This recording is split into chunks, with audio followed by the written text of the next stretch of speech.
Convention. Bunker Convention 2001.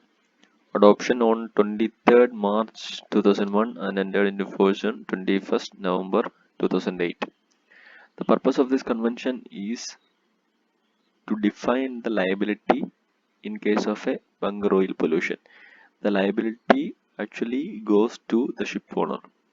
The ship owner is liable for any bunker oil pollution from his ship. Now the ship owner is also exempted. Suppose if he proves that the damage or the pollution is because of a war, hostilities, civil war, or any natural phenomenon of an exceptional, inevitable, and irresistible character. Any natural phenomenon or war, hostilities, civil war, also due to any third party, because of any third party in with an intent to cause damage, or the pollution is caused by the negligence of any government or other authority responsible for the maintenance of lights or another navigation aids. If the owner is able to prove any of this, then he will be exempted from the liability.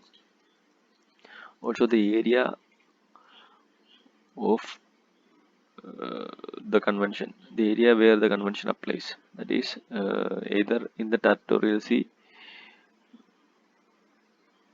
of the state party or in the exclusive economic zone. If the exclusive economic zone is not established, then from the baseline to 200 nautical mile.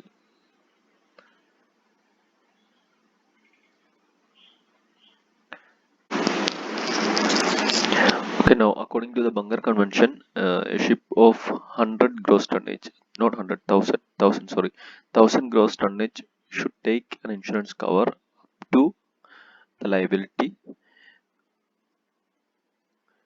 uh, the maximum limited liability. Though the limited liability in this case is as per the LLMC. The limited liability in this case, in the case of Bunker Convention, is as per the LLMC, limitation of liability. In the limitation of LLMC, we see property claims and also personal claims.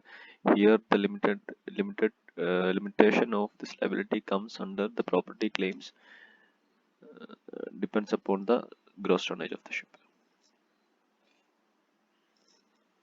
Now, there is a common doubt that comes always in mind, and that why we require a bunker convention, because we already have a CLC convention. The reason for that is CLC convention. Uh, one is it applies to the tankers, and the CLC convention cover the pollution of persistent oil only when it is carried as a cargo and when the ship is loaded at the time of incident. That is what CLC convention says.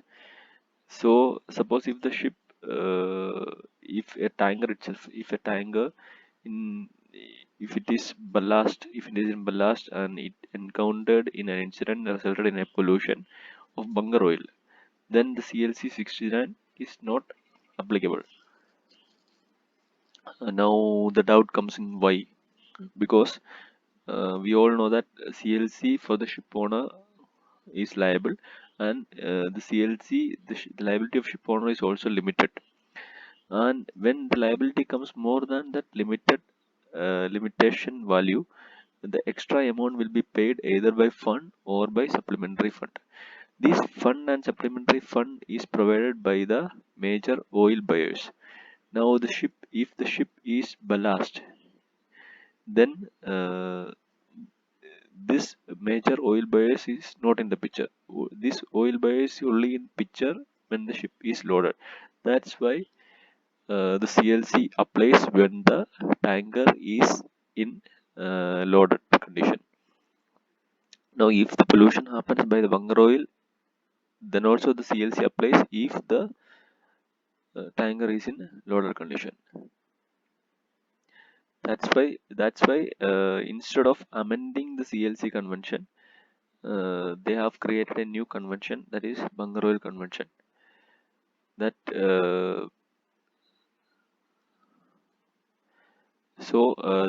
covers all the bunker oil pollution, even if the oil which used as a bunker is not persistent. Is it a distillate oil also that comes in bunker convention.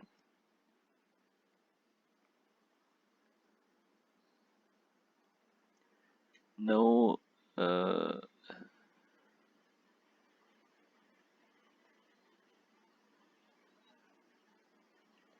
let's see the exclusions. This is same.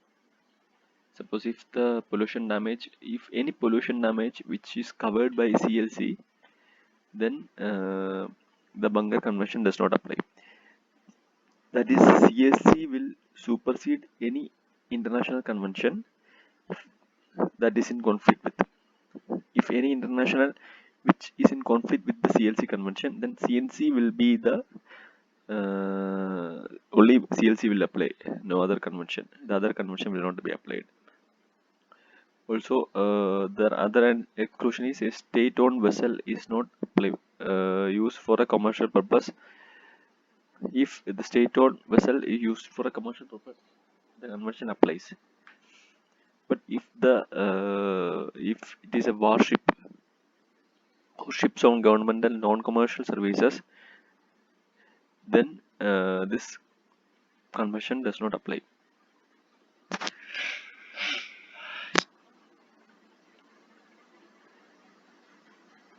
This is one, and another the time limit, which is same as the CLC convention. Once the damage occurs, within 3 years, you have to brought an action.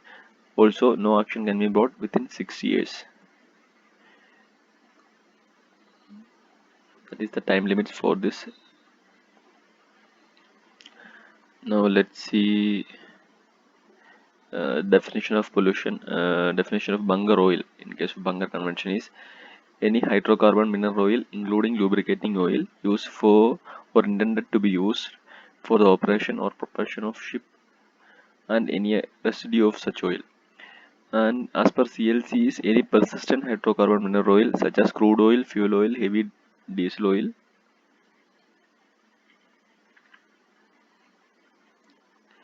and lubricating oil, whether carried on board a ship or as cargo or in the bunkers of the ship. So this is all about bunker convention. Thank you.